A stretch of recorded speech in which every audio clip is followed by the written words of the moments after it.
Hello everyone, welcome back to my channel. मैं प्रीति शर्मा स्वागत करती हूँ आपके अपने चैनल काना दीवानी में। यहाँ आपको देखने को मिलती है Laddu Gopal video and all पूजा पाठ related information Monday Wednesday Friday. तो फ्रेंड्स, राधे राधे, जय श्री कृष्णा। कैसे हो आप? आई होप आप सब भले चंगे होंगे, स्वस्थ होंगे, मस्त होंगी। दोस्तों, आज मैं आपको बताऊँगी इंदिरा एकादशी कब है, उसका शुभ मुहूर्त, पूजा विधि, पारण समय और पारण विधि, पितरों के लिए क्यों है विशेष इंदिरा एकादशी। तो दोस्तों, वीडियो को पूरा देखिएगा। तो चलिए दोस्तों, करते हैं वीडियो शुरू। एकादशी का बहुत अधिक महत्व होता है। एकादशी तिथि भगवान विष्णु को समर्पित होती है। इस पावन दिन विधि विधान के साथ भगवान विष्णु की पूजा अर्चना की जाती है। हर माह में 2 बार एकादशी पड़ती है, एक कृष्ण पक्ष में और एक शुक्ल पक्ष में। साल में कुल 24 एकादशी पड़ती हैं। भाद्रपद मास के कृष्ण पक्ष की एकादशी को इंदिरा एकादशी के नाम से जाना जाता है। धार्मिक मान्यताओं के अनुसार एकादशी व्रत करने से सभी मनोकामनाएं पूर्ण हो जाती हैं और मृत्यु के पश्चात मोक्ष की प्राप्ति। पितृपक्ष को जो भी हम करते हैं वह सब पितरों को समर्पित होता है। पितरों को देवताओं की श्रेणी से कम नहीं आंकना चाहिए। बेशक देवता खुश होंगे तो, और अगर हमारे पितर नाराज़ होंगे तो आपको घर की तरक्की रुक जाएगी और कोई भी काम असंभव होने लगते हैं। पूरे होते होते काम रुक जाते हैं। साल भर में 24 एकादशी आती हैं, लेकिन इस बार अधिक मास था तो 26 एकादशी हैं। पूरे साल में मात्र एक एकादशी ऐसी होती है जो संपूर्णता से पितरों को समर्पित होती है। इस एकादशी को व्रत रखने से आपकी जो पितृ को तर्पण मिलता है, इस एकादशी से नियमित श्राद्ध करने से, इस एकादशी से तिल का दान करने से आपके पितरों को तर्पण भी मिलता है। आपके घर में उत्पन्न पितृदोष भी समाप्त हो जाता है। आप लोगों को पता होगा, इंदिरा एकादशी मात्र एक ऐसी एकादशी है जो संपूर्णता से पितृ को समर्पित है। 15 दिन तक पितृपक्ष चलता है। पितृपक्ष में हम कुछ भी करते हैं वो पितरों को समर्पित होता है। पितृपक्ष में आने वाली इंदिरा एकादशी बहुत ही उपयोगी है। अगर आप एकादशी कोई भी नहीं कर रहे हैं, लेकिन खाली आप इंदिरा एकादशी का व्रत रखते हैं, तो आपका पितृदोष खत्म हो जाता है और आपके जो पितृ हैं, जो प्रेत योनि में भटक रहे हैं, उनको भी मुक्ति मिलती है। और इस तरह से आप इंदिरा एकादशी का व्रत रख सकते हैं। लेकिन अगर आप ये कहें कि इंदिरा एकादशी से एकादशी का व्रत पकड़ ले, तो मैं कहूँगी बिल्कुल नहीं, क्योंकि एकादशी का व्रत या तो उत्पन्न एकादशी यानी मोहिनी एकादशी, और कई लोग देवशयनी एकादशी से भी इंदिरा एकादशी के व्रत को पकड़ सकते हैं। तो दोस्तों, मुहूर्त जान लेते हैं। एकादशी का मुहूर्त कुछ इस प्रकार है।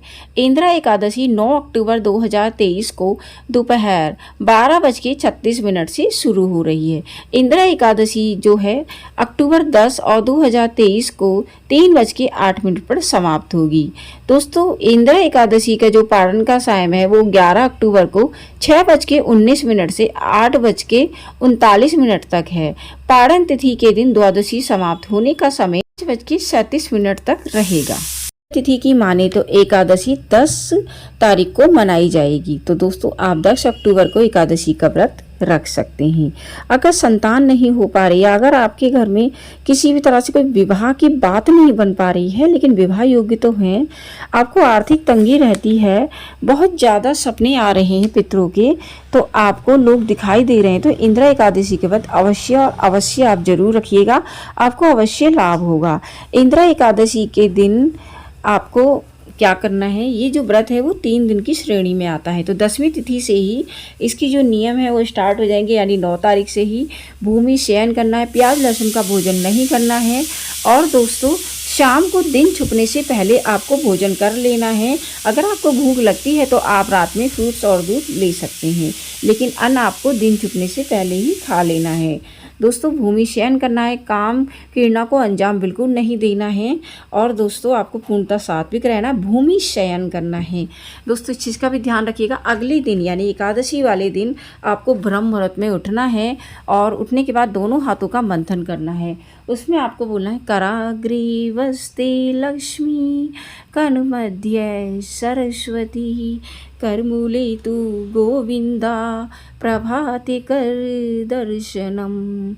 दोस्तों, इसके बाद आपको धरती माता को स्पर्श करना है। लोटे में आपको जल लेना है, उसमें थोड़ी सी काले तिल डाल के दोनों कौरवों में डालना है। काम आप बिना नहाए कर सकते हैं, क्योंकि जो पितृ होते हैं उनको ये पानी समर्पित होता है जो सुबह के टाइम आप डालते हैं। दोनों साइड डालने के बाद आपको घर की साफ़ सफाई करनी है और उसके बाद आपको पॉटी इत्यादि जरूर करनी है। 12 बार आपको कुल्ला करना है, ठीक है दोस्तों। उसके बाद आपको स्नान करना है। स्नान के जल में आपको काले तिल अवश्य डालने हैं। देखिए हर बार हम कहते हैं कि गंगा जल डालिए या तुलसी की मिट्टी डालिए, लेकिन दोस्तों इसमें आपको काले तिल ही डालने होते हैं। काले तिल डालने के बाद पीले रंग के वस्त्र पहने और दोस्तों आपको सबसे पहले अपने व्रत का संकल्प लेना है। आपको हाथ में सुपारी लेना है, 1 रुपये का सिक्का, थोड़े से तिल लेने हैं आपको। और दोस्तों उसके बाद थोड़ा सा गंगा जल फूल लेके आपको बोलना है 3 बार श्री विष्णु श्री विष्णु श्री विष्णु। उसके बाद आपको बोलना है अपना नाम, पिता या पति का नाम बोलना है। अगर शादीशुदा हैं तो पति का नाम बोलिए, अगर कुंवारी हैं तो पिता का नाम बोलना है आपको। उसके बाद दोस्तों आपको ये व्रत किस लिए रख रहे हैं? पितरों की शांति के लिए। मैं तो कह रही ये व्रत आपको पूर्णतः पितरों को समर्पित कर देना है। कोई भी पितर अगर आप प्रेत योनि में या उनको मुक्ति नहीं मिल पा रही है तो उनको अवश्य मिलेगी। सिर्फ आपको ये बोलना है कि आपका ये पुण्य जो है आपके पितरों को मिले। तो इस तरह से करने के बाद अपना जो सुपारी वगैरह है वो सब भगवान विष्णु या लड्डू गोपाल जी के चरणों में अर्पित कर दीजिएगा, ठीक है दोस्तों। उसके बाद एक अखंड दीपक का निर्माण करना, जिसमें आपको तिल की ज्योत ही यानी तिल का तेल ही डालना है, थोड़ी सी हल्दी, और वो ज्योत आपकी 3 दिन तक जलेगी। यानी कि जब तक आपका पारण नहीं हो जाता है तब तक आपकी ये ज्योत जलेगी। उसके बाद आपको तुलसी मैया की परिक्रमा करनी है और सूर्य भगवान को जल चढ़ाना है। सूर्य भगवान के जल में आपको काले तिल और फूल, सफ़ेद रंग की फूल डाल के ही आपको करना है। और उसके बाद दोस्तों पितरों का तर्पण कैसे किया जाता है, यानी पितरों को जल कैसे दिया जाता है, वो तो आपको पता ही होगा। नहीं पता हो तो मुझे बता देना आप दोस्तों। तो इस तरह से करने के बाद दक्षिण दिशा में उनको जल दिया जाता है। उसके बाद आपको व्रत की कहानी पढ़नी है इंदिरा एकादशी की, और हरे कृष्णा का आपको जाप करना है, आरती करनी है। आरती के लिए आपको अलग से दिया जलाना होगा। एक दिया जलाइएगा, एक धूप बत्ती और एक कपूर वाला दिया, इससे आप आरती करिएगा। जिससे आपने पूजा करी है उससे आरती नहीं होती है।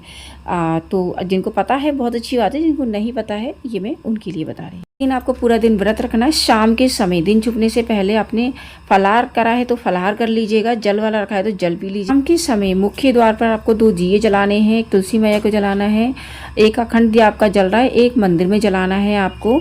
तो इस तरह से करने के बाद आपको रात के समय यानी 12-1 बजे तक रात्रि जागरण जरूर कर लीजिएगा। ये भी आप पितरों को समर्पित करिएगा, मतलब मन में ये करिएगा जो भी मैं आज कर रही हूँ सब पितरों को समर्पित हो। तो देखिए आपका निश्चित ही पितृदोष खत्म हो जाएगा दोस्तों। और उसके बाद अगले दिन यानी द्वादशी वाले दिन आपको चावल की चीज़ तो बनानी है, बट ऊपर से काले तिल जरूर डाल दीजिएगा। और उसके बाद आपको भगवान विष्णु को भोग लगाना है, लड्डू गोपाल जी को पंचामृत से स्नान करा दीजिएगा। और पंचामृत से स्नान कराने के बाद जो भी जल है यानी कि जो भी पंचामृत और तुलसी का पत्ता वो एक साइड रख लिएगा और सुंदर से उनका श्रृंगार करिएगा। उसके बाद जो भी आपने बनाया है चावल और उसमें तिल डाल के आप लड्डू गोपाल जी को भोग लगाइएगा, पूजा अर्चना वगैरह करिएगा। और दोस्तों पितरों के लिए आप अलग से थाली निकाल दीजिएगा, ठीक है दोस्तों। ये थाली आप किसी भी ब्राह्मण को दे सकते हैं, लेकिन उनसे भी जरूर से तर्पण करा लीजिएगा कि ये पितरों के नियमित आप तर्पण कर रहे हैं, ठीक है जी। अपना गोत्र और पितरों का नाम लेके तर्पण कराइएगा और उसके बाद ही उनको आप भोजन दीजिएगा। उसके बाद दक्षिणा वगैरह ज़रूर दे दीजिएगा दोस्तों। और उसके बाद आपको पारण करना है। पारण का जो समय है वह सुबह 6:30 बजे से 7:05 तक है, तो इसी बीच आप पारण कर लीजिएगा दोस्तों। और उसके बाद आप स्वयं से यानी अपने जिनसे लड्डू गोपाल जी को स्नान कराया है पंचामृत से वो खाने के बाद और चावल और तिल वाला जो भी आपने बनाया है वो सब खाने के बाद अपना पारण कर सकते हैं। आई होप कि आपको दोस्तों ये वीडियो बहुत पसंद आया होगा। वीडियो पसंद आया तो वीडियो को लाइक शेयर करिएगा। चैनल पर नए हैं तो चैनल को सब्सक्राइब करना बिल्कुल ना भूलो दोस्तों। मैं मिलती हूँ न्यू वीडियो में न्यू टॉपिक के साथ। तब तक के लिए हरे कृष्णा, राधे राधे फ्रेंड्स।